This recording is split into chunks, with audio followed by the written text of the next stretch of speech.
And of course, when something that Oedipus level scandalous happens, like it was all her fault, right? Everyone was like, "Well, it's like it's you, it's bad." So, but yeah, Very cool. So I just took us live, gang. We like to do just right in the middle of our small talk. So we'll jump in and something's happening. Everybody, my name is Troy Myers. I'm a graduate of the Stonecoast MFA in Creative Writing at the University of Southern Maine. And I, along with my colleague Amanda Pleau, who couldn't be here tonight, she's moving back to Maine, actually. Good for Amanda from California. We started a series just about almost a year ago called Stonehouse Readers for alumni, occasionally faculty, and special guests of the Stonehouse program. So we're not officially connected, but we have someone here tonight who is. That would be the great Jenny O'Connell. Julie Poitras Santos, who was at Stonecoast around the same time as me, and Cody Mower was just telling us a ghost story, and who's going to read from a Pushcart nominated story tonight. Pushcart Prize winner or nominated, Cody? Pushcart nomination. That's still very prestigious, and I'm excited to hear it. So all I do is a little bit of business. I say hi to my mom, who watches the next morning, and to Amanda's mom, who watches, and anyone else out there joining us. So real quickly, we'll introduce ourselves, and then we'll go with our first reader. So Jenny, just say hi and tell us who you are.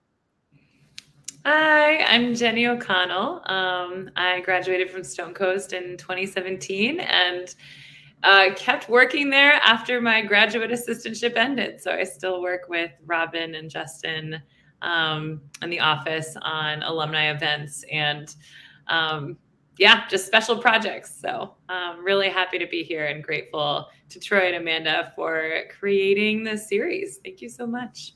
We're honored to have you. And Julie, tell us who you are a little. Hi, everyone. Thank you so much, Troy and Amanda. Troy has a gentle persistence. I'm afraid I haven't been to the reading series yet. So I feel remiss, but I'm really happy to be here and see you all. I studied in poetry at Stonecoast, and I'm also a visual artist. So a lot of that influence is visible or audible in my work. I work at Maine College of Art and Design. I'm the director of exhibitions in the ICA there. And so writing is very much a part of my life, as is visual arts. Thank you. Thank you. Great to have you, Julie. It's nice to see you again. And Cody, say hello for us, please. Hi. Yes, you caught some of my ghost story, but I'm Cody Moore, graduated CNF in 2021. I mainly write veteran trauma and work kind of related things, keeping track of my memoir. And but that's the writing project. What I do for kind of a living is I guess you could say I work with Maine Humanities Council in doing veterans writing groups and book groups. Recently just got done doing a 9-week writing group with Maine Writers and Publisher Alliance, which is going to be turned into a chapbook kind of thing. So a bunch of veteran writers getting their stories out there. I'm super excited about that. So that's very cool, Cody. Being a lopsided nutshell. Well, you can tell us more when we bring you on. Thank you all for saying hi, everyone. I'm doing the tech tonight. I think I can manage it since Amanda is moving. I'll try not to take myself off. We're going to bring Jenny up. Jenny, so welcome back. Thank you, Troy. Thank you. And if any of you missed it, the last couple of weeks, Stonecoast Official, Jenny hosted an alumni book release reading, and I got to tag along, and that was a lot of fun. It was so great. Thank you, Troy, for co-hosting. It was both of us. And you did phenomenally. Oh, it was a great time. So what have you been up to, Jenny? What are you going to bring for us tonight?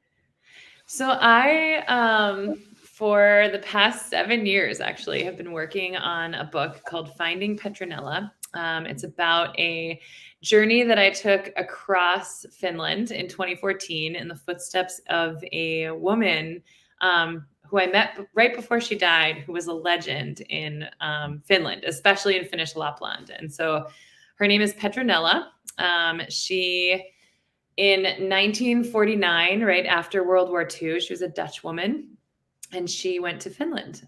She wanted to be a writer, and she interviewed a bunch of people in Helsinki, like kind of got in with the rich and elite, and then ran out of money and ditched her hotel bills up and fled the police up north to Lapland, where she lived and worked. She ended up hiking into the gold fields in Finnish Lapland, and she lived and worked with the gold miners until she was arrested and deported and disappeared. And so I met her just before her death in 2013 and heard her story and just had this like, shit, like I have to go do that. It was like this gut feeling. And so I retraced her steps across Finland, the big red backpack, and lived and worked with, no, not worked, just lived, lived and wrote with the gold miners who are still there way up in northern Lapland. And so this, the excerpt I'm going to read today is it happened at one of the kind of like fun reveal moments. So her daughter, Petronella's daughter, brought her ashes to Lapland, and we spread them on the fells and like returned her to her friends. And right after that, there was a huge gold panning competition. So Troy, will you pop that photo up on the screen? I will. Thank Let's you. see what happens. So I went back about 5 years after the fact and was like, no one's going to remember me. It's been so long. And my friends were like, have you seen the bus? So get a good look at that man. I am on a bus with Seppo Mauno, who's a legendary gold panner in Finnish Lapland, that is still rolling around Lapland somewhere. And tonight's reading is sort of the beginning of that story and how this came to be. So when you went back 5 years later, you were part of the marketing. You were on the side of yeah, apparently, unbeknownst to me, I had no idea. Those were my adventure pants. Like I was ready to go. So yeah, so my excerpt tonight is from this first moment. Fantastic. All right, Jenny, it's all your time. Thank you. Thank you. So this is from the draft that I'm working on. It's a chapter called The Promise of Maybe. The Finnish National Gold Panning Championships are underway, and Yoko has, without asking, entered me into the competition. Before this weekend, I didn't know competitive gold panning was a thing. It is, all over the world. The first official competition was held in Finland in 1974, which is unsurprising since the Finnish plan for world domination involves making competitions out of things nobody else would think to do and winning as many of them as possible. Wife carrying championships, cell phone throwing championships, mosquito swatting championships, air guitar championships. But gold fever exists around the world, and soon Finnish gold panning competitions began to attract international interest. In 1977, 10 nations took part in the first World Championships in Tankavara. Today, that number has more than doubled, with gold panning communities from over 21 countries. Each year, competitors try their luck in national contests with the hope of earning a chance to compete for the title of world champion. As we walk the long, dusty road to the arena, Pirjo explains what I will need to do. Before each heat, the same number of infinitesimal gold flakes, up to 12 for individuals or for teams up to 20, are seated in a pile of sand and gravel inside each bucket. I will pan through all the sand until the bucket is empty, transfer the flakes into a clear plastic tube, and then cork it and hit a button that rings a bell. If I lose a flake, I'll be docked 3 minutes. The winner is the one who gets the most flakes in the shortest amount of time. There are a lot of rules in gold panning and a lot of people to enforce them. Timekeeper, announcer, pool supervisor, sand supervisor, bibbing supervisor, tube supervisor, data supervisor. A chief scrutineer who counts all the gold flakes in each tube at the end of the heat. A chief justice who handles disputes and oversees it all. Outside the Nugget Saloon, a man in a yellow shirt plays a shiny black accordion while his friend strums a washboard. Gold panners sway around a picnic table and sing slightly behind the beat, elbows linked, watching each other's lips for the words. When they forget them, they laugh and flap their hands and start the song again. A man with a foot-long goose feather sticking out of his cap raises his camera and snaps my photo. Next to him, 83-year-old Isaki Kuizma, who Yoko says is the oldest gold panner in Finland, waves to us enthusiastically. A fellow in a pink crocheted hat toodles a kazoo. Petronella, someone calls, though we're on urgent business and I can't stop walking. Since the meeting the other night when we revealed that Petronella's ashes had returned to Lemmenjoki, people inexplicably have been giving me gifts. A heavy gold chain, an old dusty book, a t-shirt from the Gold Museum emblazoned with the words, "In gold we trust." My favorite is a kuksa mug, a gift from the Gold Miners Association, which I hung on my belt with twisted leather twine like I've seen the others do. One woman handed me a whiskey and Coke with tears in her eyes. I never actually imagined she was real, she said. All my life, I've grown up hearing the legend of Petronella. Do you have any idea how big this is for us? Built to resemble an old Western boomtown, the heart of Tankavara has ramshackle buildings with vertical facades of flimsy wooden balconies and blue-painted windows. In the center of the square, oddly out of place, stands a reindeer statue that has been Frankensteined together from a wooden sawhorse. 3 pieces of a roughly hewn log for the body, a curvy pine branch for a tail, and a real rack of reindeer antlers nailed to its head. In a place like this, you'd expect to feel a sort of hokiness, a play to get tourists, but I don't. Yes, there's Casper, the gold panner, hawking his wares.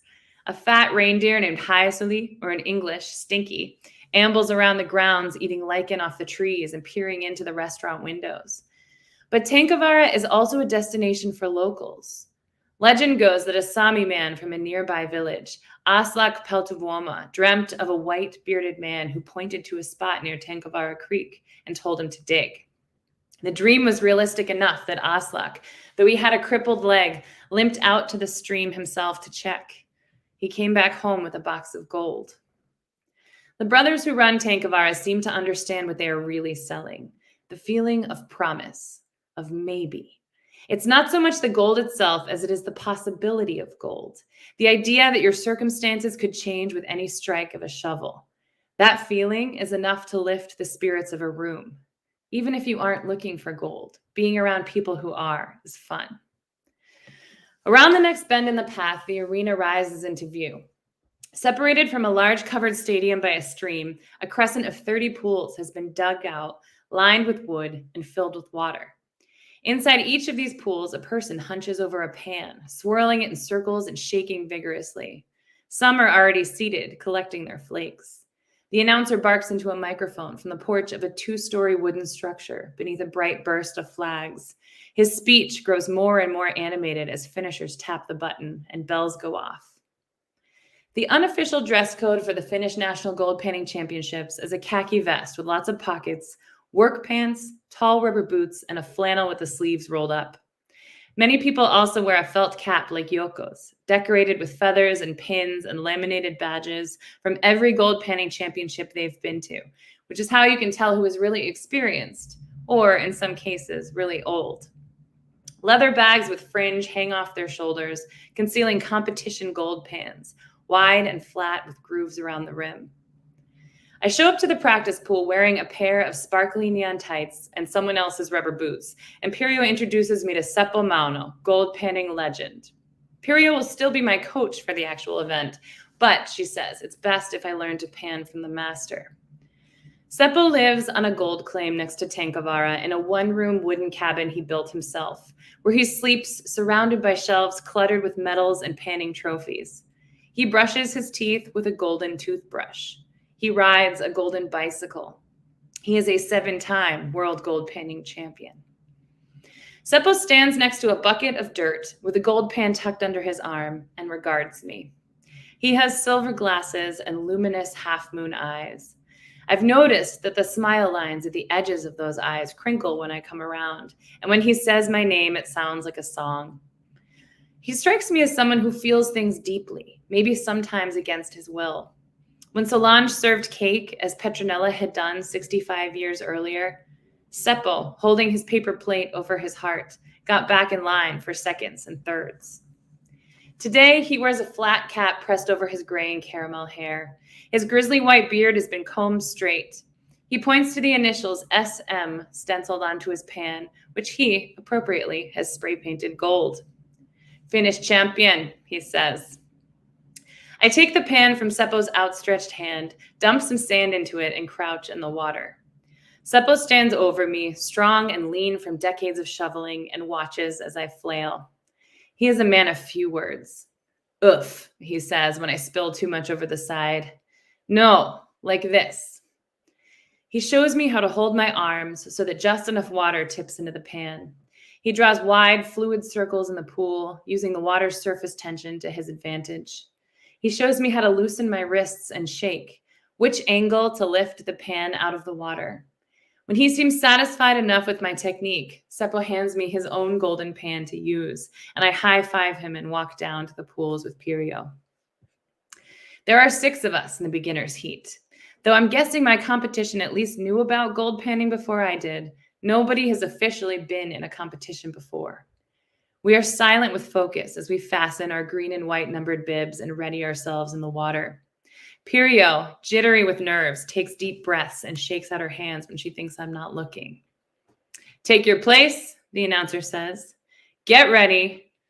The gong sounds. I do what Seppo showed me. Pour the sand, roll it in a wide circle. Shake, shake, shake. Repeat. Pirio is a constant stream of commentary over my shoulder, and I feel a rush of gratitude for how seriously she's taking my gold panning education. I am knee-deep in a pool of water, competing in the Finnish National Gold Panning Championships. I can't draw a straight line from the rest of my life to here, which makes me inexplicably happy. I love you, Pirio, I say.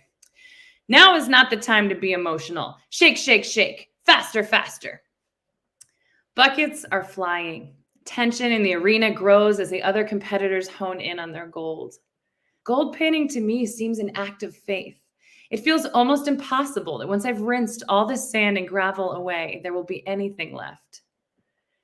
Bucket discarded and sand gone, I dip a thin layer of water into my empty pan and smack the edge against my hand. 7 gold flakes fly to the center.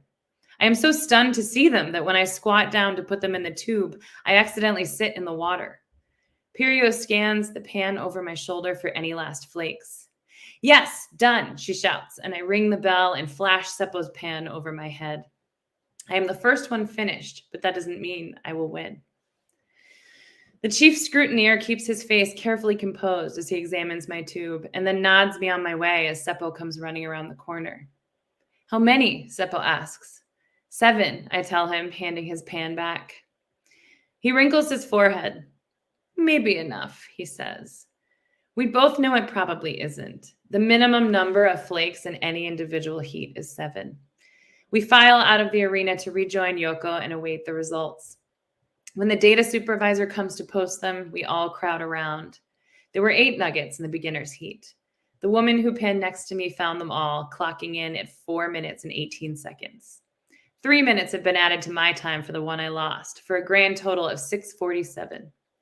Not very impressive, considering that Yoko will go on to win the men's final with 10 nuggets and 1 minute and 6 seconds on the clock, and Seppo Mauno will sweep the veteran competition with 9 nuggets and 1:12. But second place feels pretty good. You went looking for gold and you found silver, Pirio beams. You must come back again next year and do it again. In the main square outside the Nugget, people are gathering behind a makeshift wooden barrier of tables and sawhorses for a Tankavara Gold Championship tradition, feats of strength. Contestants race wheelbarrows full of soil. They punt heavy lead balls at a target. The clear favorite, however, is the lasso. In the center of the square, wearing a black cowboy hat, Marco Toro, one of the Tankavara brothers, stands next to the log reindeer. He coils the rope and people miss, which they usually do, and blue eyes twinkling shows them the gate. Everyone gets only one chance. Out of the crowd, Yoko appears at my elbow. I signed you up, he says. He smiles, satisfied with himself, his lips stained blueberry purple. Of course you did. I roll my eyes at him and we watch a man in a tight muscle shirt toss the lasso. It sails through the air, slipping deftly over the reindeer's wooden horns, and the crowd cheers. I'm screwed, I say to Yoko. He just winks at me and turns to greet a friend. Suddenly, I feel a hand on my ass. I whirl around. A shriveled old man with a floppy felt hat and a gap-toothed grin wiggles his grimy fingers at me. I can smell the liquor on his breath. Hey, I say, which I realize can also be interpreted as hey, the Finnish word for hi. No, I say, which sounds kind of like ne, which means yes. The man sways back and forth. He makes a lewd gesture with his hands. I take a step toward him and shake my finger to make sure he gets the point. Ohi, I spit between my teeth. Then the announcer calls out my turn and I climb into the ring. Marco hands me the lasso and with a tip of his hat, he backs away. People are chanting my name, not Petronella's. Somewhere nearby, I hear the zoot of that man's kazoo. I don't know what comes over me then. Maybe it's the defiant fire in my belly from that drunk old man. Maybe I've gotten too much sun. For so long, I've been following in Petronella's footsteps, hiding in her shadow. But here, in this moment at Tankovara, it feels like I can claim my own space. I spin once, holding the rope high, egging on the crowd. They cheer louder. Yoko's out in front, giving me a thumbs up. I plant my feet and stare at the log reindeer. It stares back, impossibly far. Holding the coil of rope, I twirl the lasso once, twice, 3 times over my head, and with a mighty heave, I whip around and toss it straight for Marco's head. He ducks out of the way just in time, and the crowd roars with laughter. That night, when I walk into the Nugget, the accordion player strikes up a gorgeous lilting love song called Ilta Skansisa, Evening in the Open Air. It's for you, says a woman at the picnic table, and they all sing to me, arms wrapped around each other's shoulders. I flirt with a policeman with dark eyes and a goofy smile. If we're being historically accurate, I say, holding my wrists out to him, I'm supposed to get arrested soon. I have never been this big. It's as if someone has filtered the fear out of my body and replaced it with courage. For just this night, I'm not thinking about Petronella or the hard and dangerous journey ahead of me. I've forgotten to worry about time slipping through my fingers and whether or not I will measure up to it. Or maybe it's that I've remembered time. Maybe this is actually the way to claim it, to do things that don't make sense and don't make money, to give yourself over to something inspired and foolish, to trust the care of strangers, to remember that we are more legend than we think. Thank you so much. Jenny, that was fantastic. To remember we are more legend than we think. That's beautiful. Thank you, Troy. Yes. I have to ask, how did you, and this isn't quite related to what you'd read as much, but how did you meet Petronella just before her death, if she was such an elusive figure? Yeah, she is the mother of my neighbor in the Bay Area. I lived in San Francisco area for a while, and my friend lived down the hill from me, and I knew she was taking care of her 89-year-old mother and who had dementia. And so I brought over a quiche one night, and the first words that Petronella spoke to me were, "I walked to Lapland." Wow. Yeah. And that led you to Lapland. Yeah. Yep. Just those 4 words. I mean, in the whole story, but. Yeah, I don't know how you put it, but the part where you said, you know, however you made that line from your prior life to here, you don't know, but you are celebrating, I guess, the unexpected fact of participating and thriving in that competition. That was a wonderful tale. Thank you. Yeah, there were a lot of moments like that where I was like, how did I get here? Like, what am I doing? But You're it was so such popular. a beautiful, it really just had this way of like shaking me up, shaking me awake. And I'm so grateful for that. So. Wow. And that's going to be part of a larger book, or you're shopping that by itself, or? Yeah, it's part of a larger book. I am working on the book proposal right now with my agents, and it's almost, the first draft actually is almost there. I've been writing it for so long now. I'm like ready to kind of bring it home and start editing it. So we're getting closer, but hoping to send it out to publishers this coming year. Well, best of luck. I really enjoyed that. Thank you so much, Jenny. Thank you so much. All right. Bye-bye. Well, you can stick around. We can talk at the end. Yeah, I'll stick around. I'm going to watch. I can't wait. Everyone, if you're just joining, my name is Troy Myers. I'm a graduate of the Stonecoast MFA in Creative Writing, University of Southern Maine. And most Sunday nights, my colleague Amanda Pleau and I host a reading series called Stonehouse Readers for alumni, sometimes faculty or special guests of the Stonecoast program. We just heard a fantastic personal essay, piece of creative nonfiction from Jenny O'Connell, who works at Stonecoast and went to Stonecoast. And our next reader tonight is Cody Mower. Let me bring Cody up. He's out there. Hey, Cody, how are you? Good. How are you? Good. Now, we had just met tonight, so again, thank you so much for coming on. Yeah, no problem. And what's that? I said thank you for having me. Whoa, it's our pleasure, truly. You were telling a ghost story when we popped on. Does that relate to what you're reading tonight, or?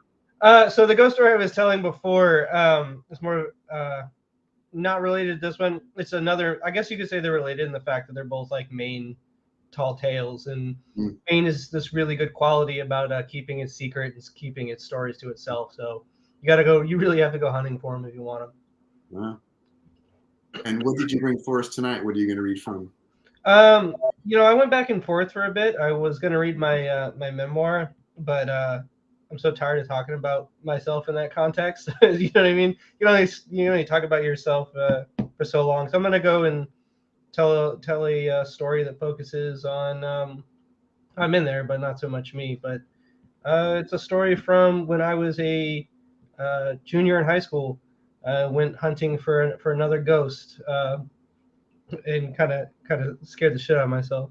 So we're ready to be scared. This is the one that was Pushcart nominated. Yes, which is a great honor. And you may have said it before we went live, but you are working or producing a memoir about your experiences as a veteran. Yep. So my memoir, Stranger in My Own Skin, hopefully that'll be being published, either in the fall or the spring of 2022 or 2023. Sorry. That's mostly to deal with my experiences and coming home from the Marine Corps with my brain injury and trying to figure out who I am in the streets of Portland. Wow. And that's already been picked up. Yep. Congratulations. We'll keep our eye out for Stranger in My Own Skin. Thank you. And thank you for your service. Appreciate that. Yeah. My dad is a Marine, once a Marine. Oh, yeah. Yeah. Yeah. If I ever say, oh, you were a Marine, I am a Marine. He's 85. Right? He'll still chase you down. Yeah. All right, Cody, we want to hear what you have to share. It's your time. Take it away. All right, thank you. I'm going to be reading Satan's Ridge, which you can find on the Dread Machine. There are two places called Satan's Ridge in the town of Greene, but you won't find either of them on a map. Towns in rural Maine or rural anywhere are like that. Locals give nicknames to undesirable areas. These names stick around in ways that cartographers or zoning boards don't understand, allowing places like Greene to keep their secrets, and in this case, the two ridges. In case of the two ridges, be forgotten about entirely. I'd first heard of the two ridges in my junior year of high school during a fall visit to my grandparents' house in 2008. Dad and I had just spent 8 hours chopping a truckload of firewood for my grandpa. When we pulled off the dirt road leading to his house, I was already exhausted, and the fresh blisters on my hands made me wince anytime we hit a pothole. All right, I'm going inside to start stacking, and you're going to start chucking the wood through the basement window, Dad said to me as we reached their driveway. He swung the truck around, backed up to the small window, and killed the engine. The sky had started collecting a soft purple of twilight, and the temperature was flirting with freezing. Dad lit up a cigarette, blowing smoke into the cab. Your hands wouldn't hurt if you did more than write stories and play video games. This will put hair on your chest. After 20 minutes of throwing wood down a shoebox-sized hole into the basement, my hands became numb to the pain, and I grew bored with the monotony of the task. I heard my grandpa come down the stairs and start talking to Dad. I wasn't much of an eavesdropper, but with nothing else to do, it couldn't be helped. At first, they just blabbed about my mother, Veronica, maxing out another credit card, a discussion about old news that morphed into a conversation about Dad's work at Lowe's, and eventually a topic about snowmobiling. The truck was almost empty. The sun dropped below the trees, and the sky darkened to a pitch black. No moon tonight. Gotta find a new way to get out to Henderson Loop this year, I heard Dad say from the glowing light of the basement window. Game warden is shutting down the main access to give the deer some space.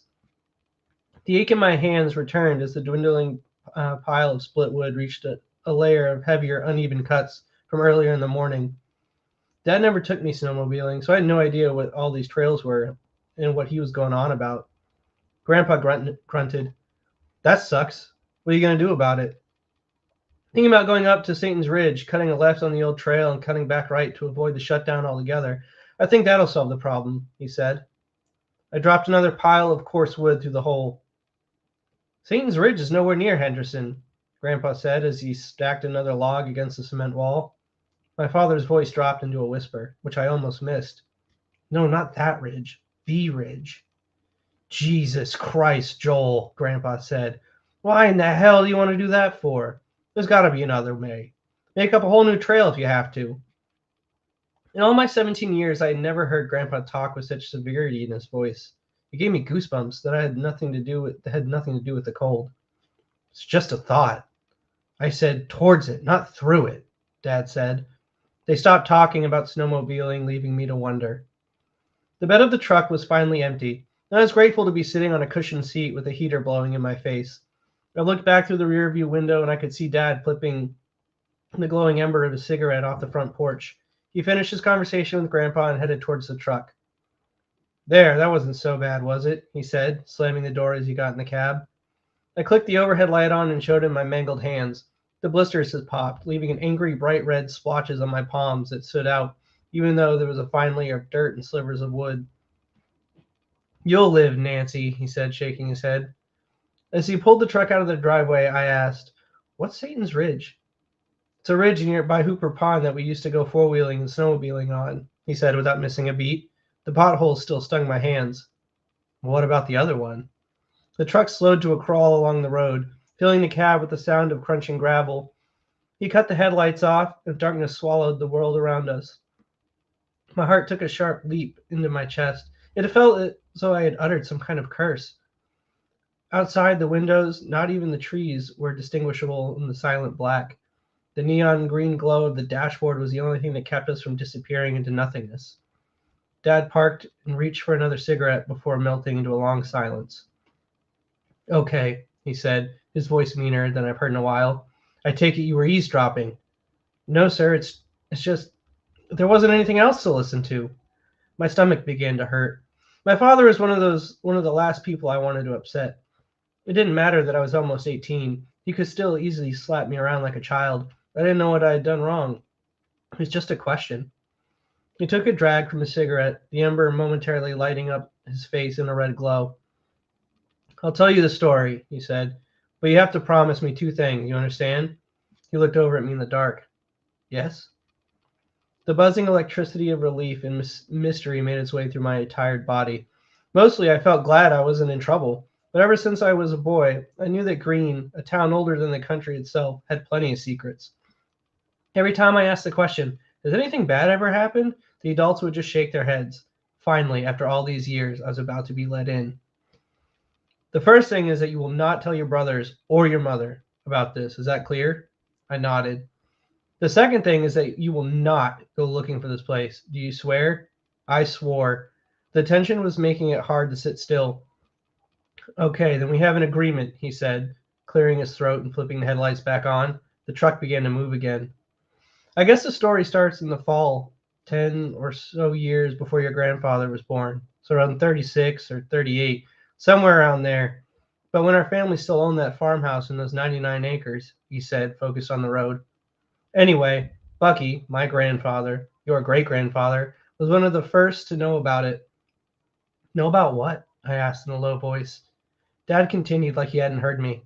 Their closest neighbors, the Demarises, had a baby girl. Unfortunately, the baby was a stillborn, meaning that it hadn't been born alive. I know what stillborn means, I said. He grunted. Right. Well, then you know that because the baby wasn't baptized, they couldn't bury it in Old Valley, so they had to have the baby cremated. No funeral or anything. That sucks, I said, leaning back into my seat. Mrs. Damaris thought so too. Her husband wanted to just give the body over to the town and be done with it. but she insisted on holding a private funeral. Seems like a normal thing to do, I said, confused. To us, sure, but places like Green can be slow to change. The truck snaked along the road in the pitch black. There were no streetlights on Allen Pond Road. The town couldn't afford them. Anyway, they wrapped up the body and set her in the barn to give the wife time to grieve. By the third day, Mr. Damaris had had enough, and he said it was time to move on. When he went to the barn, the body was gone. Dad flicked his cigarette out the window. I watched the ember spark die in the rush of wind. Did they find the body? I asked. Up ahead, I could see the town's only traffic light as a four-way. No. Wait, even today, they still don't know where the body is? I sounded more excited than I should have about a missing baby. Dad nodded. Yes, even today, no one knows where that little girl is buried, but people have an idea where she may be. You see, later in the summer, Mrs. Damaris started acting really odd, disappearing from the house, coming home late after dusk, covered in dirt, mumbling to herself. She started acting weird shortly after the body disappeared, and everyone chalked it up to grief. And you couldn't really leave the house in the wintertime, especially back then. We can barely leave the house in the wintertime now if the plow truck doesn't come through, I said, rolling my eyes. Are you going to keep interrupting my story? Sorry. One morning, Mr. Damaris said he was going to walk into town for the day and pick up some things, but when he got out of eyeshot, he cut back into the woods to spy on his wife. Putting his knees up and holding the steering wheel, Dad reached into his jacket pocket for another cigarette. With a snap of his Zippo, he blew fresh smoke into the cab and continued. Sure enough, she comes out of the house and starts to walk through the woods. He followed her for a while before he gets to a ridge in the middle of nowhere, and that's when he sees it. In the glow of the dashboard, I could see Dad squinting as he wrestled with his words. 3 giant stone altars, one with an animal carcass rotting on it, a small dirt amphitheater with steps leading to a low stone ring that had trees growing out of the middle of it, carved with eyes. No fucking way, I blurted out. There's no way that's real, right? Like, that's got to be a joke. I felt a sting of disappointment. He really had me going for a minute. But Dad glared at me through the dark. The fuck did I tell you about interrupting my story? No, this is the real thing. Have you seen this place before, actually? Or do you just know about it? The story seemed too fantastic to be real. I've been there before, he said, squeezing the steering wheel. On your life, I promise you, I've been out there. Only once, though. My spark of curiosity reignited. What was it like? Wait, what happened to the lady? I couldn't decide what I wanted him to answer first. Dad cleared his throat. The short answer to the first question, creepy. I spent a lot of time in these woods, and nowhere else comes close to what that place is like. First of all, it's quiet. Like, as soon as you get on the ridge, all the birds and the bugs just sort of melt away, and you find these stones. No matter where you go in that little clearing, you feel like something's watching you. A silent shiver jerked through my body. I involuntarily clenched my hands, sending a shockwave of pain through my arms. The cab was hazy with smoke from Dad's cigarette, making me dizzy. As for the lady, she claimed to be talking with a spirit that could bring back her baby. The husband had her committed to St. Mary's in Lewiston for a while, and the place got the nickname Satan's Ridge. Until the 70s, when some kids started stealing chickens and then other pets in the night, the sheriff's office tracked them to the ridge where they found carcasses laid out on those altars. They even had driven a metal pole through one of the rocks so that they could do some sick shit to those animals. What happened to those guys? Where did the altars come from? I asked. Well, 2 of the guys from that cult got some jail time, and the town cut down trees across the trail leading to the spot to keep people away. He paused. Folk named the ridge by Hooper's Pond Satan's Ridge to get people to stop talking about it. He took a final drag from his cigarette and threw the butt out in the window. They said that old lady Damaris built those altars herself, and the amphitheater for that matter. But I'm telling you, Cody, I've been out there before, and there's no fucking way an old woman did all that alone. If anything, I would say that those stone altars are Native American, but I don't think that there was ever a tribe out here, so I'm not sure. I sat in silence for the rest of the ride home. When we pulled out of the driveway, Dad looked over at me. Not a word, remember? Yes, sir, I said. I never planned on telling anyone. The whole story disappeared in the din of high school drama, and for a while the Forbidden Ridge fell out of my mind completely. It wasn't until July that the story came back to me. My younger brothers, Casey and Cole, were at daycare for that summer, and they had let a lot of time for me and my best friend Kyle to get into trouble. One hot afternoon, we were lying on the hood of my 87 Honda Accord trying to think of something to do while getting a tan in. I went to prop myself up, burning my palm on the hot metal. Fuck! I hissed, shaking in my hand. Kyle chuckled, and I gave him a dirty look. That hurt, dude. Why don't you watch where you put your hands next time, dumbass? Kyle said. Kyle was the son of John Grove, a two-time Golden Glove boxer who became the town drunk. His father had dark hair, or Kyle had his father's dark hair and broad frame, and a short temper, and love for alcohol. Kyle was an asshole to just about everyone he knew, except for me, because I know a lot about feelings and shit. We made an unlikely pair. Looking at the swollen red skin on my hand, I remembered the ride with my dad from last fall. Hey man, have you ever heard of Satan's Ridge?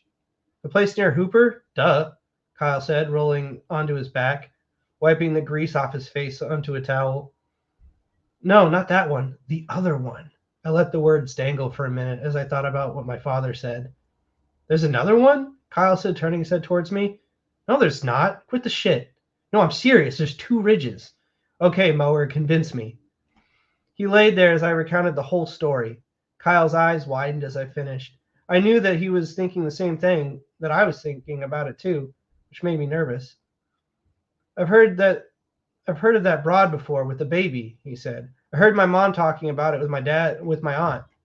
They didn't say anything about the ridge though. He sat up. Holy shit, dude, we gotta find this fucking place. Did Joel tell you where it is?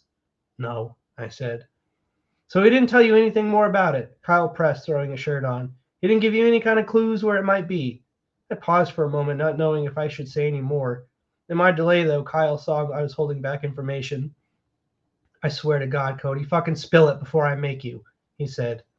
Okay. I may have heard my dad say something about he'd cut left towards the ridge, or he could cut right to be back on a loop. That's it. This information was useless to me, but Kyle was a walking encyclopedia of local trails. The woods were the only place on earth outside the bounds of his father's temper. He closed his eyes, wandering his mental map, and then opened them.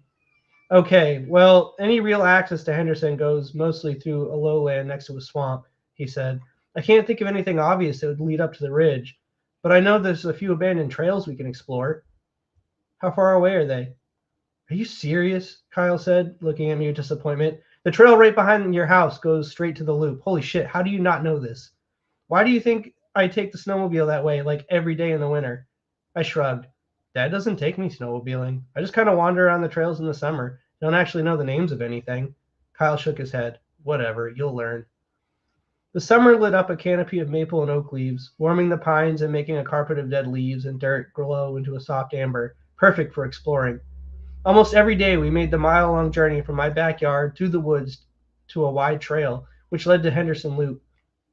We'd planned on to explore as much as we could before winter. Along the well-maintained straightaway, smaller trails branched off into the unknown, one of which we were convinced would have to lead us to the Forbidden Ridge. Outfitted with nothing but backpacks full of bottled water and beef jerky, we sought our answers. On the 5th day of exploration, we headed out to around our usual time after lunch, when my mom got home from work. I had told her that Kyle and I were going out again to walk in the woods, and she waved me off. Bring your cell phone, she said, walking the hallway into her room. It's in my bag. Neither she or my dad really cared what I was doing, and as I got closer to my senior year, as long as I was home before dark, I had drawn a crude map in a spiral notebook of the trails that we had explored to make sure we didn't go down the same trail twice. Squinting at my map, I chose one of the few paths remaining. Tree branches bent and danced as birds sang while insects drummed in the background. I walked ahead to today's prospect, one of the few remaining ways we could go before we reached a place where the game warden had restricted snowmobiles the previous winter.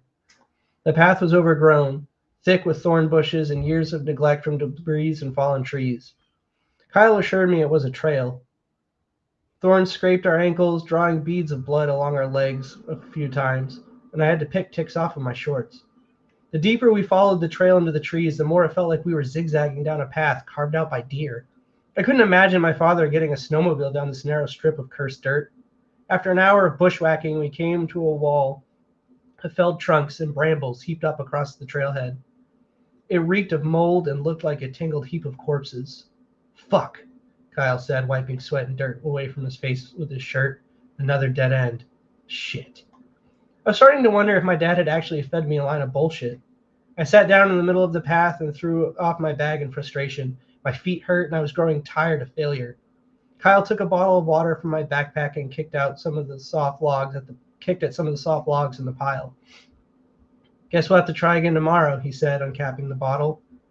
My mind drifted off a bit as I stared into the brown heap in front of us when I remembered.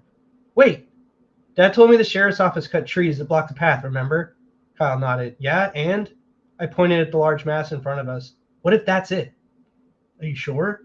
No, but it's worth a shot, right? I stood up, wiping the dirt off my legs. He shrugged. Fuck it, I guess we've walked this far.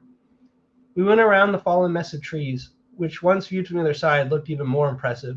It was half as deep as a school bus was long, packed with thorny brambles, bushes, trees layered so high it reached the forest floor to the top of my stomach. Definitely a man-made barrier. On the other side, a thin sliver of path continued deeper into the forest. Kyle and I kept our eyes peeled for any signs of a ridge. After 10 minutes of nothing, the forest floor to the right of the trail slowly began to swell until we could no longer see it over a crest. It went on this way for maybe 50 more feet before the hill leveled back out. It looked like a small mountain or a fortress than a ridge. Oh my God, I said, looking up at the hill. The ridge is real! Well, in all my years out here, I've never seen this, Kyle said. He stopped next to me. Do you think there's bodies up there or something? Over the past few days, my obsession with the ridge was more about fact-checking a story than worrying about a cult, a dead baby, or slaughtered pets. My legs began to shake. What if people were still using this place? The ridge emanated a conflicting magnetism that felt as if it was trying to tell us to stay away while urging us to come closer.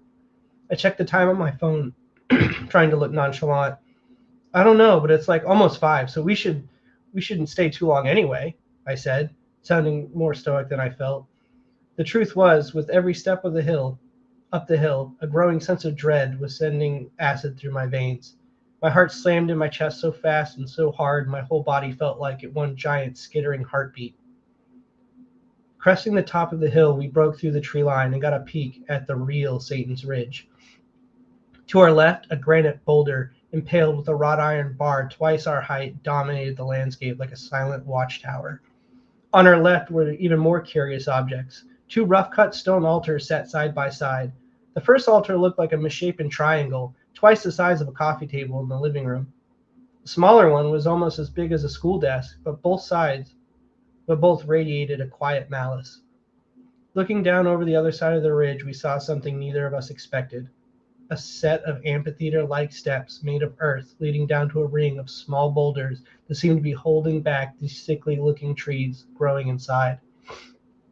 Kyle went around to get a closer look at the stone altars. I stared at the pine needles beneath my feet. The ground felt heavy. Gravity was different here in a way I couldn't explain. The air was thick and stale, making breathing a chore, and I felt restless, paranoid, about standing still for too long. When I looked up, Kyle was wiping debris off the altar. Come look at this, he said, calling me over. It's like for blood, right? He said, pointing at a faded channel etched around the edge of the weathered surface. I had no answer. I just shook my head. What is this place? Walking down the thick steps of the amphitheater, I couldn't wrap my head around one woman doing this. At the bottom of the ring of stones, held inside of it 4 unnatural-looking maple leaves. The trunks reminded me of upturned sewing needles wrapped in smooth bark, 20 feet tall. The branches didn't even start until they were above my head, looking like strands of tangled barbed wire half naked with wilted leaves. Grazing higher up the trunk, I could confirm part of the other story. Eyes. Crude, ugly eyes, carved all different sizes on the 4 trunks. The image of Mrs. Damaris talking to the trees flashed in my mind and made my head ache. A gust of wind rippled through the branches, and as I watched, they bent and scraped against each other. That's when it hit me. The silence. Up here, not even the wind made a sound. My blood froze, and I could feel the veins on the side of my head constrict. Kyle, let's go home, I said, walking up to him. He sat on the top of the granite boulder looking at the rusting pole. Did you know there's cut marks in this pole? Like legit fucking cut marks. Jumping up on the rock next to him, I took a hard look at the pole. A thick layer of rust covered the surface of the metal, but sure enough, I saw a perfectly straight line slicing deep through the iron at all angles. My stomach turned. Whatever we had been expecting, this was not it. I don't care. Let's just go home, I repeated. My voice sounding crystal clear in the dead air. He nodded and slid off the boulder, and we made our way down the hill. Never again, I said. Never again. Kyle was staring back up the hill, nodding in agreement when he stumbled back and suddenly began dry heaving, hacking like he was throwing up. Is he having a panic attack? I didn't know what to do. I felt hopeless. Are you okay? I asked. Kyle put his hand on his knees before taking a few deep breaths. I grabbed his shoulder to help steady him, and I felt his body shaking. He made a high squeaking noise from somewhere in the back of his throat and looked up at me with empty eyes. For a moment, I thought he was going to say something, but instead he bolted down the trail. Hey, what the fuck? I hollered after him. But he continued sprinting through the trees, crashing through the brush until I couldn't see him. I didn't know how to process what the hell just happened. I ran my hands through my hair and sighed, resigning to walk home alone. Just before taking off, I took one last look at the ridge. I thought I could see a shapeless figure crouched under the lengthening shadow of a maple tree, gazing down at me. Its eyes were two glowing yellow pinholes. In a fit of logic, I thought perhaps it was a coyote, but we had just been up there, and I didn't hear anything, much less see any animals. The figure on the ridge stared right through me. I couldn't pull myself away from its unblinking orbs. They crept up my chest and into my lungs, squeezing me like a tube of toothpaste. I wanted to run, but I felt like my feet were sinking into the dirt. I pulled at my legs, willing them to move until they responded and carried me off in a blind sprint through the woods. The summer day grew sinister as evening approached. The path we'd used to get off the ridge faded in the growing shadows. My lungs and my legs burned with a tense fire as I broke through the dense woods and onto a path. With my heart beating heavy in my ears, it struck me that I had no idea where I was. The trail I found myself on was only wide enough for a single four-wheeler, but it was well maintained in a carpet of ankle-high weeds. Standing around in the amber light of the oncoming evening, I couldn't tell what direction would take me home. Fuck. I squeezed my head with my hands. My mouth was dry. Slinging my backpack off my shoulder, I took a sip of piss-warm water and checked my phone. 6:34 p.m. I didn't have a hint of cell service, and as the sun sank lower behind the trunks of oaks and pines, mosquitoes began to cling to my arms, assaulting my ears with their high-pitched whining. Are you fucking serious? I slapped my legs, trying to figure out which way to go, before both left and right looked identical. In a snap decision, I decided to run in the direction of the setting sun. That way I could soak in as much of the light as possible. And that is where I will leave off.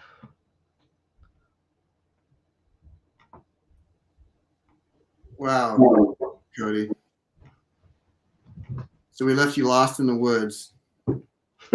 Yeah. I want everyone to understand that's a true life story. Yeah, that's not fiction. Yeah. And there's a lot there. The relationship between the father, you and your father, the narrator and his father, that's a rich field there. But then the rest of it, fantastic. Thank you so much for sharing that. Thank you. And you said we can find it where? It's on the Dread Machine. Dread Machine. Yep. You can find it on there. Yeah, I just realized when I read through it the first time, I was probably talking faster than I normally would if I was presenting. So, but yeah, left lost in the woods, and you can finish reading for yourself because it does end up in a very interesting place. It's right now. It's in a very interesting place. You know, I used to hike a lot, go to the mountains a lot, hear these stories that never actually pan out. Mm-hmm. This or that, satanic, this or that. But man, that is a story. So we will read the rest of that, or have you come back and finish it, or have you come back and read from your memoir next year. That'd be wonderful, Cody. Thank you so much for sharing. Thank you. You bet. Julie, how are you? Good. Hi, Troy. Good. That's great. I grew up in Wayne, not far from Greene, where that story took place, but I don't know about Satan's Ridge, Cody. So, are you not tempted to go find it? Yeah. Someone needs to geocache that thing. Wow. So Julie, you are a poet or you're reading poetry tonight? I am. In fact, I first thought I'd read some essays, and I've been writing a lot of reviews, and these things have gotten published, but I haven't really been sending out my poetry. So I thought, oh, what a great opportunity to have some folks listen. So. Absolutely. That's what we're all about. So go ahead. It's your time. Great. Thank you, Troy. Yeah. So when I was looking at what I might read, I thought, it's good to look back and see what you've been writing in recent years. In my case, it's going a little slow, I would say. And it stood out to me again that much of my writing work has sought to make this connection between the sort of two languages of writing and visual practices. So there's a lot of references to artworks in here. There's ekphrastic work.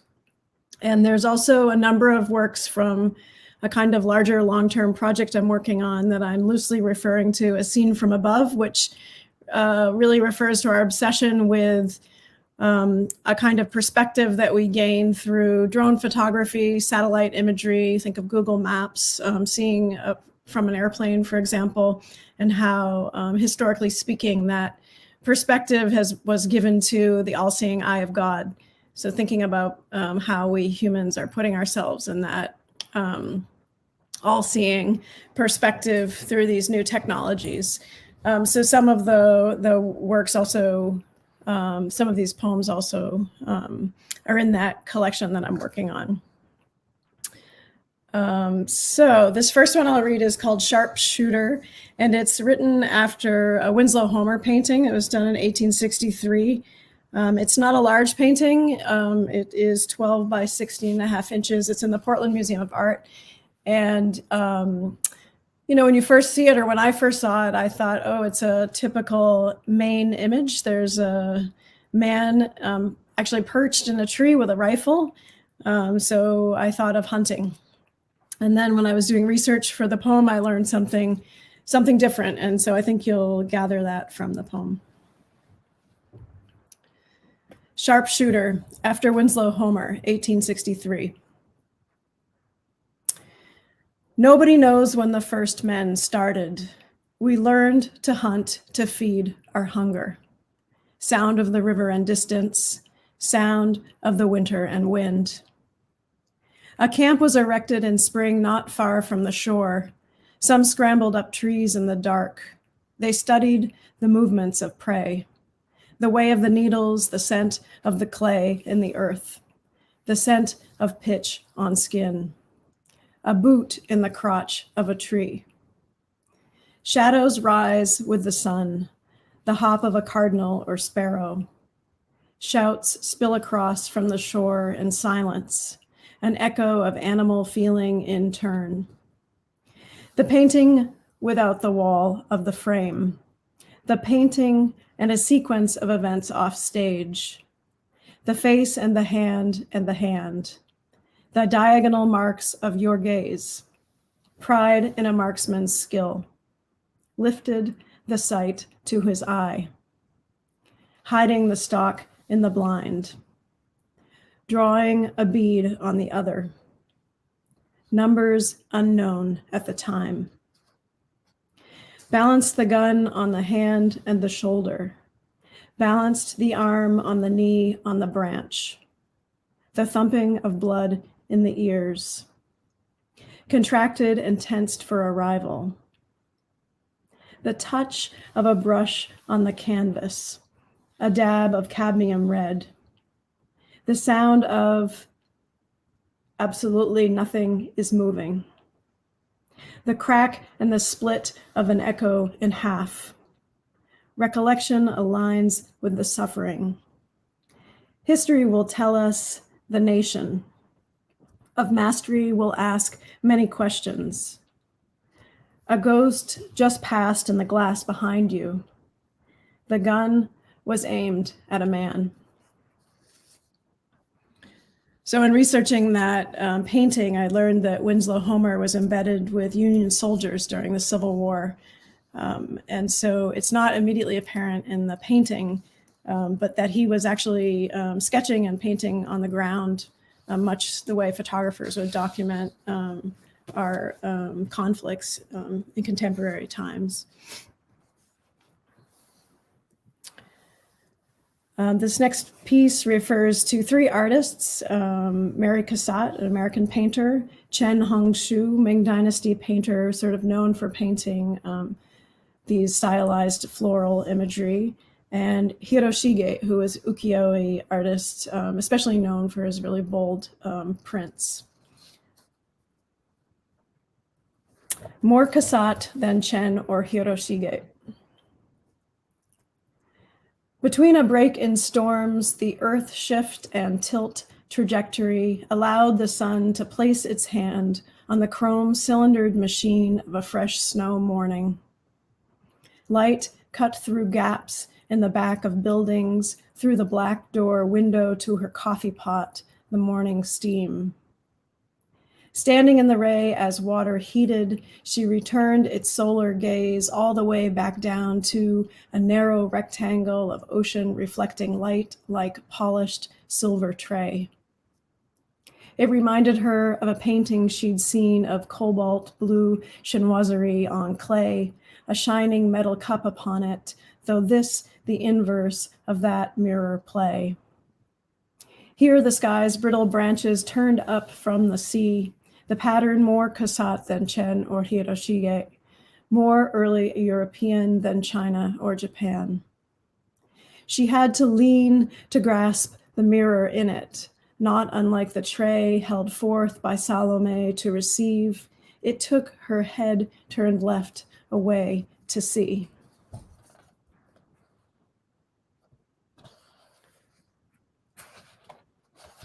Can't get my next page here. This poem is titled The Last Bramble Cay Melomys. Bramble Cay is in Australia's Great Barrier Reef, and the Melomys is a small rodent that gained fame in 2016 as the first mammal to go extinct due to anthropogenic climate change. The Last Bramble Cay Melomys. You can't believe what this house cost me in real terms on my body. I played it down, the constant flooding, my burrow's angle cut below the rising level, fur a little matted, salt, mosaic, tail, and skin. When my ancestors raftered here aboard a floating log, stowaway, others said, meaning something wrong, they found a paradise more isolated than any other, a magic trick of sand and purslane, a game they thought they'd won. The swell of sea, the iron lighthouse draws you in, like Robinson Crusoe's shipwrecked landing. The constant crash and song were nothing then. We couldn't hear the thoughts. We thought we had more time. We did. More strandline, glimmering grass and sand. 1,000 years later, a storm, no fault I ken. A mouse in seagrass darts and vanishes. Water's in. I suppose we should have known the final tricks to disappear and snap like that. It ends. I'm gone. While looking through these, also I realized I live in Portland and I live on the coast, and I spent a lot of time looking at the water and thinking about the force of the ocean, so proximate to daily life as I walk to work and such. This piece is called The Swimmer. The vast black-gray metal tanker hovered in the periphery of the harbor in silence. The part of her that longed for answers swam toward it from the shore, like entering a dream. The clip of short waves hit flint stones like brittle knaves, the water colder than any human could bear, despite the winter rays of sun upon her. Gulls soared against the blue, distant clouds blown to bright rushes by the wind. The stroke of crawl made time, the slap of waves, the clap of cards, the lowest face. She imagined distant whaling ships arriving. They would be English mariners in woolen hoods and bearing ancient harpoon hammers, would violate Leviathan gut for treasure, rend the fat on shore, but still would save her. A churning motor purred. On land, fraught citizens shopped for holiday trees and wreaths, too caught up in their earthbound frenzy to see the swimmers ache and fall in raid. Still, she made it. Close shave. This next one refers to a Keystone View company stereo view image, which I have here. Very interesting. If you haven't ever heard of them, the Keystone Company produced a series of these doubled images that you would view through a stereoscope, and which provides you with the experience of seeing depth. So we used to use this also when in geology class. So you can imagine the Grand Canyon. You'd have two identical images side by side, and when you view them through the stereoscope, you're given a three-dimensional experience, like 3D glasses. And so there's this whole trove of materials left from this time, these doubled images, which I find really compelling and interesting. So I wrote about this one in particular. It's called The Artist's Dream, and it's a 1906 Keystone View stereo view image. Stereo view. A mist so gentle, yet I felt it, grayish moist about my feet and ankles, washed the lower air in shadows, my Victorian drawing room all tassel, fluff, and floral cloud, my patterned den of dampened cloth. I was taught to look away from love. The arrangement of the rods and cones defines peripheral, as with the stars, and must be learned for viewing fainter narratives. Averted vision draws it to you, as with a lute or lyre awaiting song. The absence of a focused gaze in turn will draw the shy ghosts in, though I'm still quizzical of those dead men and their adolescent charms. A deep groove separates the echo of the image, forms a bridge or rift between the worlds, or on the banks of hemispheric fissure bears a message hidden in the mirror's porcelain urn. In this doubled room or body, dressed by billowy puff, the ruffled flounce of which will drown me and my bow-tied shoes I wait. Let it happen, and they come in pairs, bent on knee in careful prayer, as if my playful lark, my dreamy tune, won't trip the snare.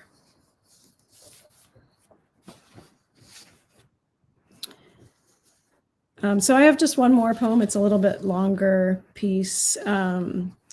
It's part of that Scene from Above group of works. And I wrote it in response to a film. I've mostly written ekphrastic works in response to still work. So it's very interesting to write in response to moving time-based material. This film is by Ai Weiwei. It's called Human Flow. It came out in 2018, and it really looks at the current state of extreme displacement for over 84 million people is the estimate now. People displaced due to climate change, famine, conflict, violence, and really takes on the topic of human migration in a really epic manner. So Ai Weiwei traveled with filmmakers around the world, spoke with people all over the world who were in movement, and really gives an incredible, just an incredible reflection on our times. So I picked 4 scenes from the film, and they all also involve circles. The Invisible. 4 scenes from Ai Weiwei's film, Human Flow. 1. The child's perfect circles accelerate, drawing with his body on the carpet garden. Layers of woven wool brushed back and bending toward, the invisible, with emptiness at its center. Wanting takes the shape of an audible whisper for him. Out of nothing, he's trying to conjure an already disappearing garden. The shape it takes in his imagination, magisterial, surrounded by green and then by ocean. His parents lie with cousins on patchwork blankets piled high behind them.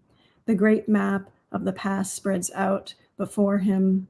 Fabric folds, then dragons. And the future, if it lives, lies hidden there. Or, in his small, hot engine spinning rhythm, running in circles, joyful because he is a child. 2. In a camp in Jordan, a Palestinian man runs his horse in circles, working balance and rhythm, trots and canters, longing the dark brown gelding, glistening on its stem. The rope, a single spoke, spilled out like a rosebud or an ocean from his hand at shirt sleeve hem. Oh, eternal zoetrope, moving image, how you spin. Here too was stitched the irrefutable proof of another metric in the hem. Each 360 degrees requires him a lift of lead line overhead, so the circular path becomes instead a kind of gateway to a certain quality of light, and the light pushes past him with decisive angle, airborne, dials, dark grooves in sand. 3. A tiger plants her foot and spins in circles. The mirror of black stripes like ribs, a loom she aggravates, accelerates, figure eights. Loops of zeros shuttle back and forth and reinforce the cage of knots and bars she's caught in. Watching from above, we're too far away to hear her, and she can't see us in the camera outside the cage. Our delayed gaze rinsed clean somehow of feeling. But they say she hears the bombs even when she's drugged and taken elsewhere. Still, she roars. Restraint is a frame that does the fence work inside for us. The film provides a kind of frame or type of mirror like this and ties us to a circular inscription. Now, and also before, there turns or turned a body caught, repeated passive light, repeated war and sound. 4. Far below, on a light brown surface, a cloud of small black dots gathers, like 1,000 tiny skimmers swimming on the surface of an opaque forest pond. We approach, and they begin to open out, lift a bit like flocks, lift off and form a giant widening mouth of people looking skyward from the ground.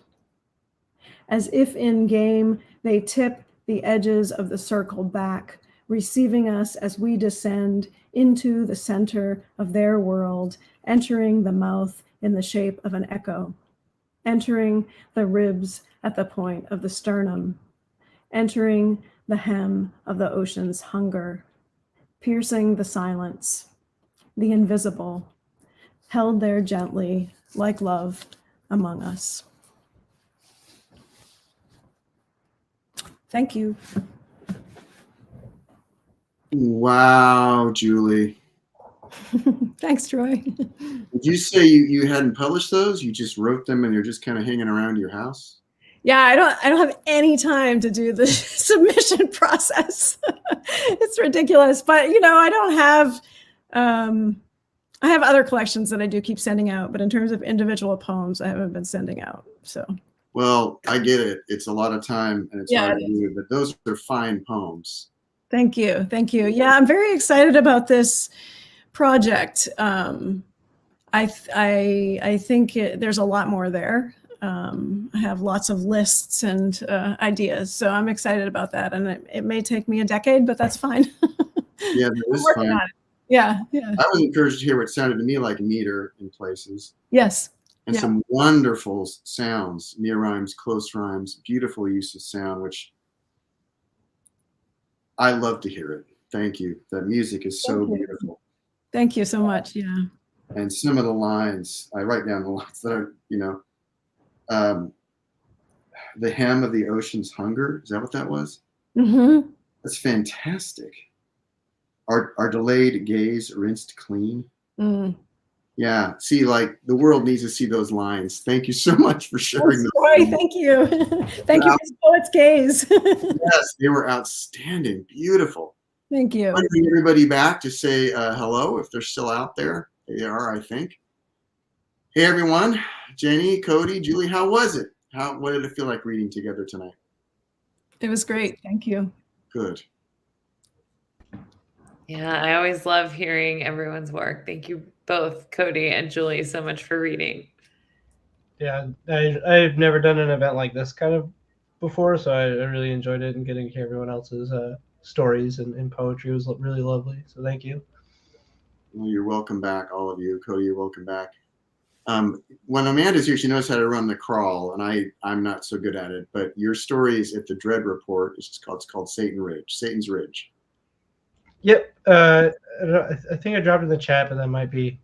You did, but only I see that. I found a picture. I found the sharpshooter too, Julie, but I did not know how to get it on the screen. I thought I would crash it all. So, but the sharpshooter at Winslow Homer is easy to find. Let's take a look at it. Mm-hmm. Yeah, that fantastic work was fantastic. Thank you all so much for being here. I hope you all return next year.